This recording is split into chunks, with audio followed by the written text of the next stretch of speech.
to play a classic song in my guitar. Ain't No Sunshine is a famous song by Bill Withers.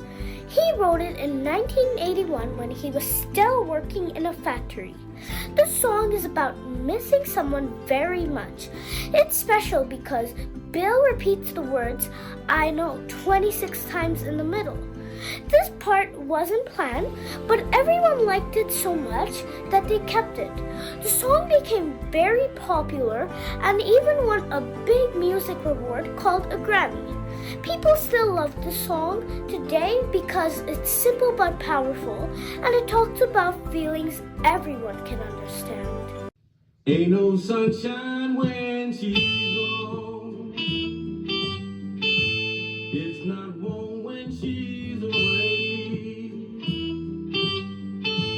Ain't no sunshine when she's gone, and she's always gone too long. Anytime she goes away, wonder this time when she's gone. Wonder if she's gone to stay.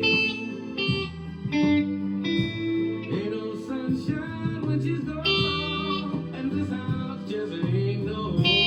Anytime she goes away.